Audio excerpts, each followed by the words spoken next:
The whole metal community held its breath when they heard the name Phil Anselmo. He was a beast let loose on stage. A representation of untamed fury, a shadow yelling amid lights and smoke, where his voice was a weapon ripping through all barriers rather than merely a sound. Phil Anselmo was referred to as Pantera's essence, the roar of 90s metal, and a fierce pulse of life pulsing through a world that had grown dark.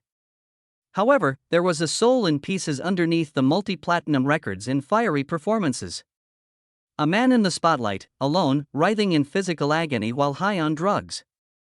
A man who was exiled by his closest brothers and vilified by the world for statements that could never be taken back, whose heart stopped due to an overdose. He lived for years as though he didn't want a tomorrow or that one didn't exist. The great Phil Anselmo was never perfect. He was not afraid of the dark. Sometimes he allowed it to overwhelm him. And for that same reason, his tale is worth sharing.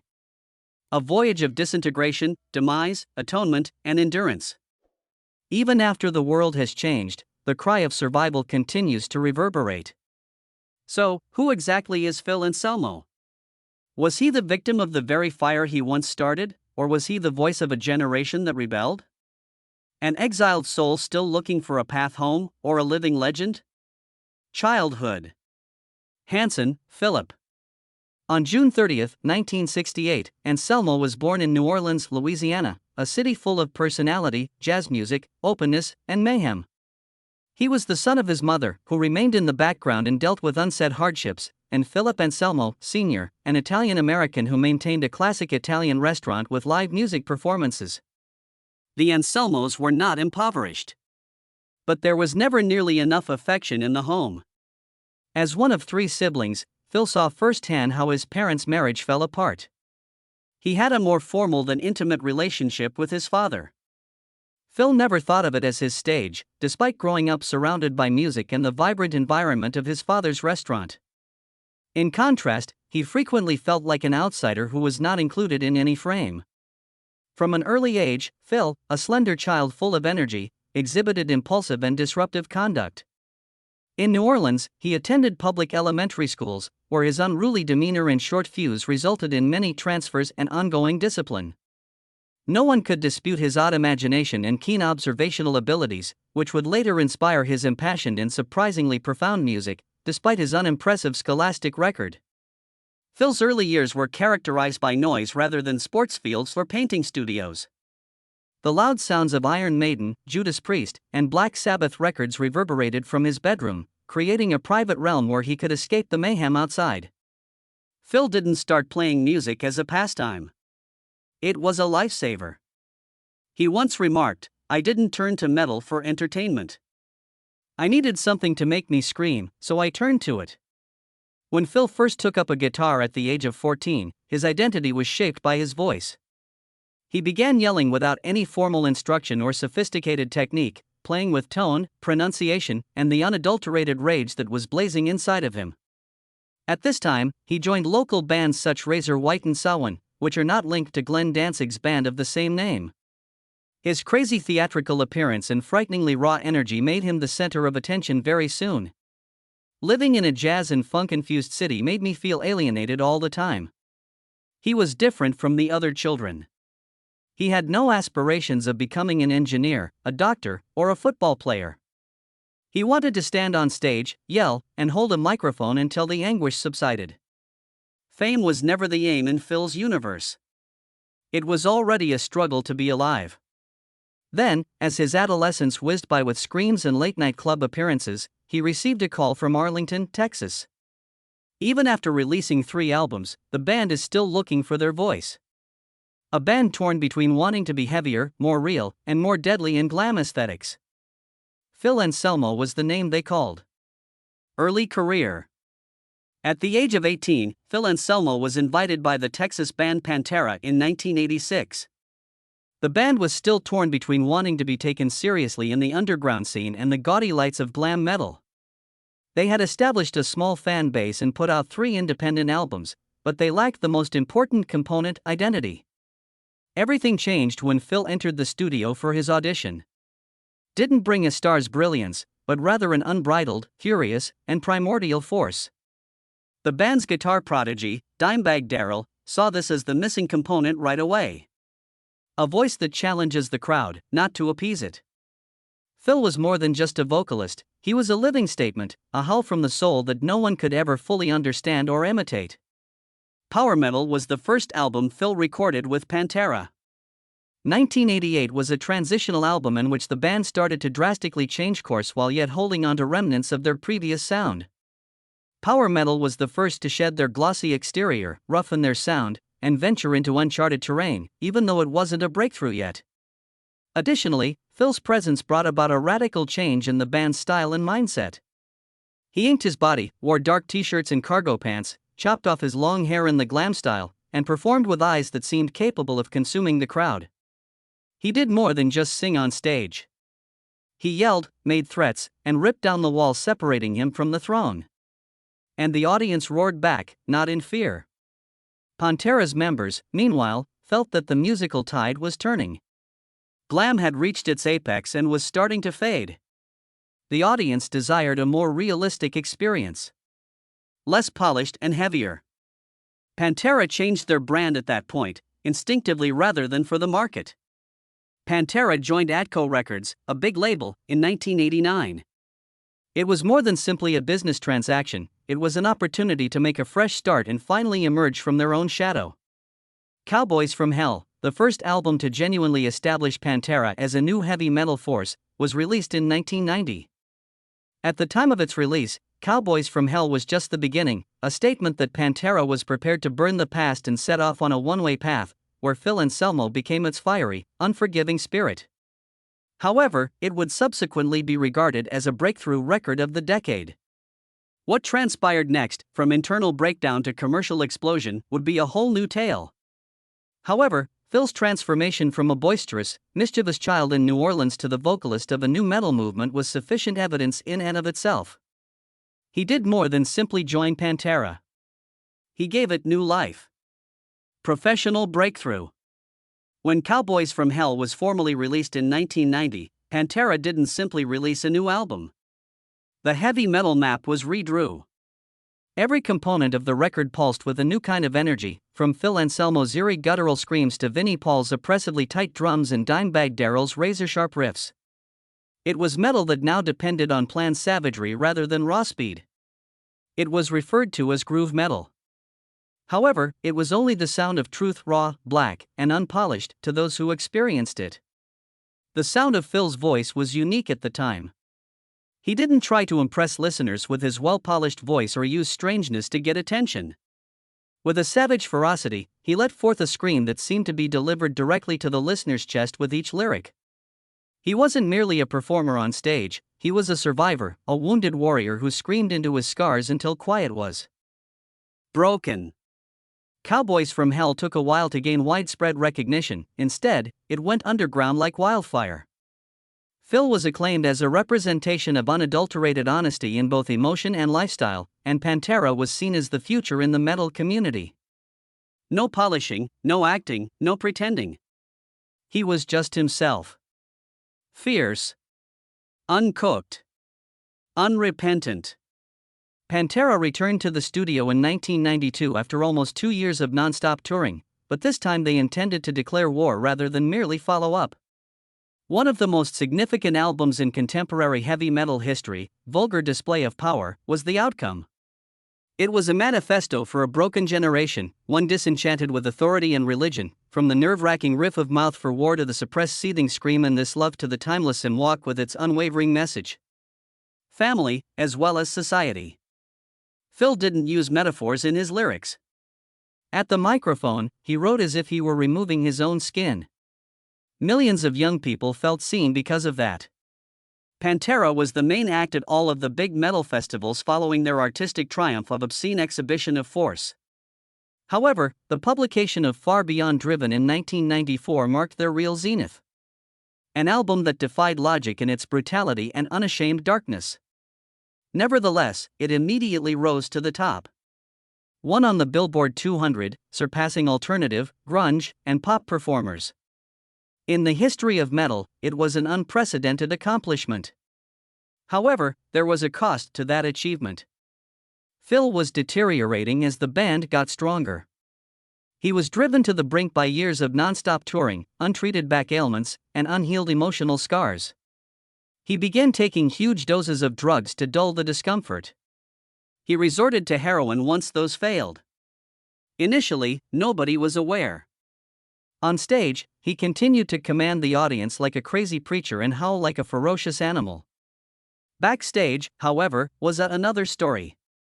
He started skipping interviews, withdrawing from the group, and becoming increasingly unidentifiable. Phil's relationship with the Dimebag Abbott brothers, Vinnie Paul and Daryl, began to deteriorate. The songwriting sessions ceased, but they continued to perform together and grin for the cameras. Late-night beer conversations came to an end. Following a performance in Dallas on July 13, 1996, the tipping point was reached. Just hours after leaving the stage, Phil Anselmo overdosed on heroin and spent about 5 minutes in cardiac arrest. The band believed he was gone forever. However, Phil managed to survive by some miracle. Fans were frightened and the media was shocked by the incident. It wasn't a wake-up call for Phil, though. Another turning point in a slow-motion self-destructive process. The Great Southern Trendkill, Pantera's darkest, angriest, and most intimate album, was released in the same year. Notably, while the rest of the band was in Texas, Phil's vocals were mostly recorded separately in New Orleans. It was an obvious indication of an internal fracture. On paper, Pantera was still there, but it was no longer a cohesive entity. The album included songs like Floods, 1 and 2, and Suicide Note Part, in which Phil revealed the darkest recesses of his mind. The lyrics had ceased to be weapons against the world.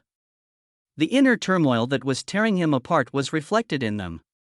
It was palpable to those who paid careful attention. This was more than just a song. It was a call for assistance. A protracted hush ensued.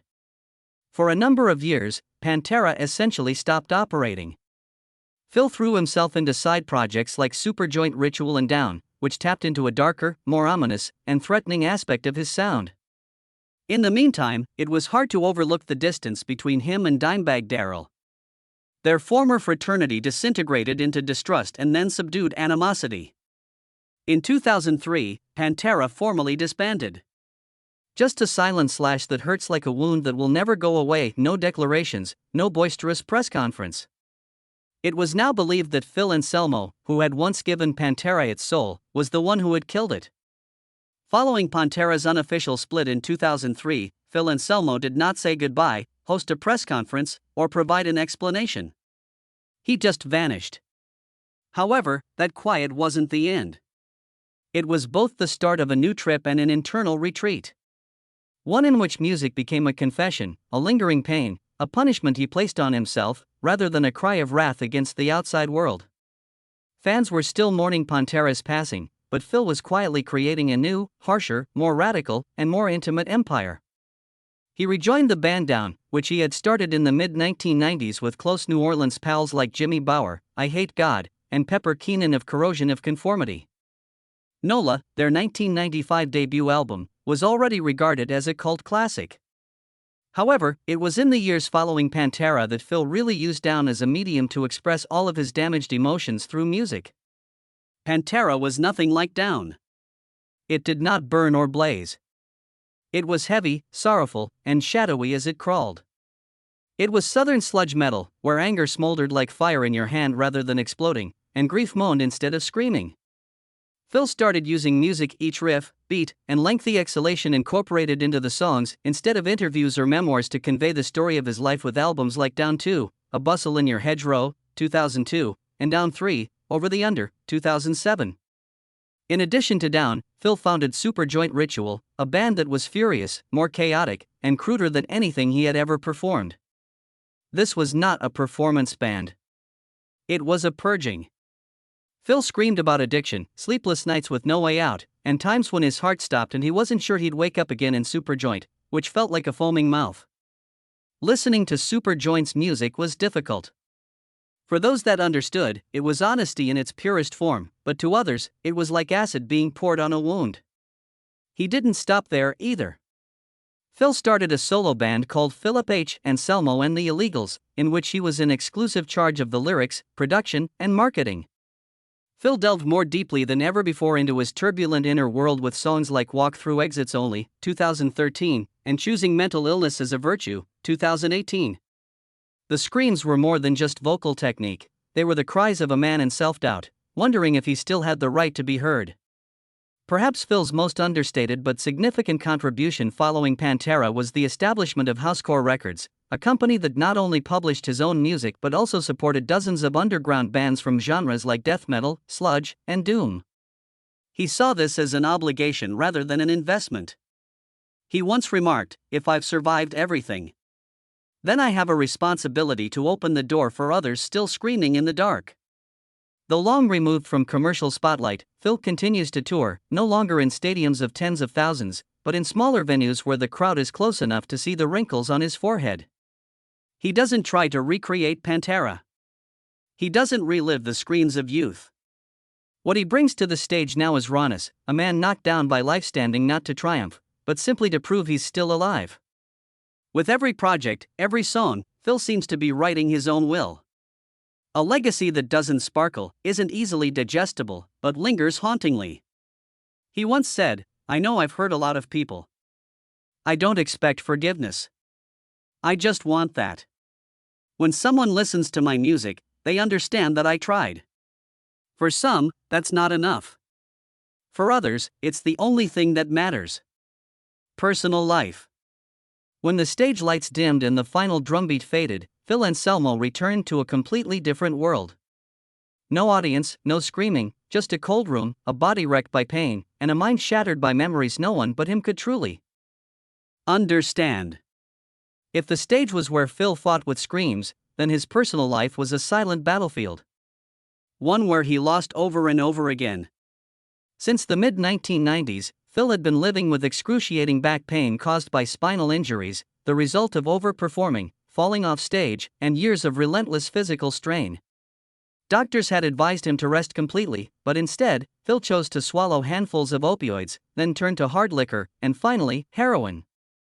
A drug that, as he once put it, temporarily killed the pain without having to think about tomorrow. For years, he lived a routine of self-poisoning, then stepped on stage like nothing had happened until his body could no longer take it. But drugs weren't the only thing eating away at Phil. Fame, adoration, and the image of being untouchable had turned him into a shell. Inside was a man who no longer knew how to love anyone, including himself. His personal life became closed off and cold. He was once married to Stephanie Opal Weinstein, a blues musician and longtime friend with whom he founded the project Southern Isolation, a band with a gloomy, lethargic tone that mirrored Phil's mood at the time. But the marriage didn't last. Phil was still too consumed by addiction, the stage, and his personal demons. He let love slip away as if it were inevitable. Phil has no children. When asked about it, he didn't dodge the question. On the contrary, he answered with brutal honesty.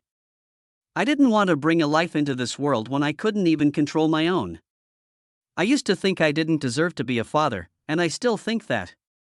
Loneliness became the default state of Phil Anselmo's life in the years after Pantera. In the early 2000s, he lived reclusively in a house on the outskirts of New Orleans. Away from crowds, rarely seen in public outside of music projects. The death of Dimebag Darrell in 2004, who had once been a friend, bandmate, and brother on stage, felt like a knife driven straight into his heart. Though they hadn't been close for years, Phil never imagined their story would end with a cold-blooded onstage murder. After Dimebag's death, Phil became one of the most divisive figures in the metal community. Many blamed him for previous angry comments where he had said someone should give Dime a lesson, a statement he insisted was impulsive and never meant with malice. He apologized publicly, he wept on live television, he reached out to the Abbott family with deep remorse, but the apology was never accepted. Vinnie Paul, Dime's brother, cut off all contact with Phil until his own death in 2018. For many years, Phil lived like an exile from the very community he once ruled. But it was also during this time that he began quietly trying to rebuild, not with headlines or media campaigns, but with small actions. He started getting clean, he began eating healthier, he adopted pets, tended a garden, and with his longtime partner Kate Richardson, a music manager and one of the few constant companions in his life, began piecing together what was left of his life. Kate didn't just help Phil find balance, she became the only person who made him believe he still deserved to live. Phil Anselmo's name is still often followed by controversy. The 2016 incident, when he raised a Nazi salute and shouted white power on stage at a festival, reignited public outrage. Once again, Phil bowed his head and apologized, calling it a stupid, drunken, indefensible act. And once again, his fans were left to wonder, has Phil really changed? The answer, perhaps, doesn't lie in his statements, but in the quiet things he's done since, the small-scale tours, the speeches about mental health, the rare moments of reflection on his past, and the apology to Dimebag he never stopped carrying with him. Phil Anselmo. A man who once reached the heights through screams, has spent most of his life in silence. And yet, it is in that silence that we see him most clearly. Alone, weary, but never fully defeated. Present life. Nearly 3 decades after the fiery days of Pantera, Phil Anselmo is still here. Not as a living legend, but as a weathered ghost, still learning how to exist amid the wreckage of what was once destroyed. He no longer seeks the spotlight, doesn't chase trends, and certainly doesn't cling to old glories. Yet, in the quiet of New Orleans, still lives, still writes music, still screams, but in a wholly different way. In 2024, just when many believed Phil had fully retreated into the shadows, he unexpectedly resurfaced with Scour, an extreme metal band with a ferocious lineup. That entire year, they performed only one show at Southport Hall in Louisiana, like a secret ritual with almost no promotion, no fanfare, no spectacle. But for those present, it was like a prayer made of sound, dark, intense, and brutally honest. That same year, Phil maintained one of his odd yet signature traditions, building a haunted house for Halloween open to local residents. In behind-the-scenes footage, he's seen wearing a hard hat, carrying wooden planks, stringing up ropes. No longer a proud metal icon, but a middle-aged man quietly finding joy in small things. Phil once said, "Demons aren't nearly as scary as what people have done to each other. But if I can make someone laugh or scream, that's a kind of salvation, too."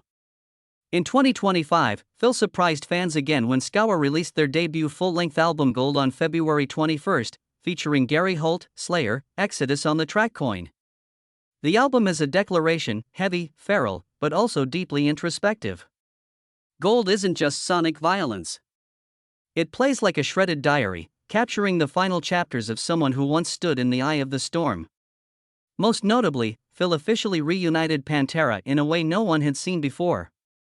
Alongside original bassist Rex Brown, with Zakk Wylde replacing Dimebag Darrell and Charlie Bonanti replacing Vinnie Paul, they launched a summer tour across the U.S. beginning in July 2025. Many called it a Pantera tribute, but to Phil, it was a public act of repentance. A chance to say goodbye to the past, not with tears, but with riffs and the last screams he had left. Not everyone approved. Thousands of voices still criticize. Some still refuse to forgive. But at each show, when the spotlight falls on Phil's aging face, gray hair, and deep-set eyes, people no longer see someone trying to conquer. They see a soul. Trying to sing what was never said to the brother he lost. Outside of music, Phil's daily life has become strangely simple. He still lives with longtime partner Kate Richardson, his music manager and the quiet companion of his later years. No children, no scandals, no loud declarations, just pets, plants, the underground bands he mentors through Housecore Records, and a home where music still echoes from the downstairs room every night. Phil Anselmo no longer screams out of rage. He sings like a prayer. For the souls lost, the mistakes that can't be undone, and for himself, the last man standing from a band that once screamed for an entire generation. Phil Anselmo is not a hero. He never tried to be a role model. He made mistakes, serious ones, sometimes inexcusable. He's hurt others, destroyed himself, pushed himself to the very edge of darkness. But one thing has never changed. He never ran from any of it. From the blazing stages with Pantera to small shows for a few hundred people, from drug overdoses that stopped his heart to silent public apologies, from a man who screamed in rage to someone who now sings as if pleading for forgiveness, Phil Anselmo's journey has never been one of invincibility. It is the story of a complex soul trying to rebuild from the ashes he set himself. Today, when Dimebag's guitar lives on only through loudspeakers, when Vinnie Paul has returned to the earth and Pantera remains a quiet monument in the memory of millions, Phil Anselmo is still here, singing with a voice that's tired but heartbreakingly honest. He no longer sings for glory. He sings to preserve the truth, and sometimes that alone is a victory. What do you think about Phil Anselmo's bitter yet profound journey? To you, is he a living legend? A fallen man who found the strength to rise again? Or simply a human being carrying too many scars to ever forget? Share your thoughts in the comments below. And if this story stirred something in you, anger, sorrow, or empathy, don't forget to hit like and subscribe, so we can continue exploring the lives of rock and roll souls who once shook an entire generation.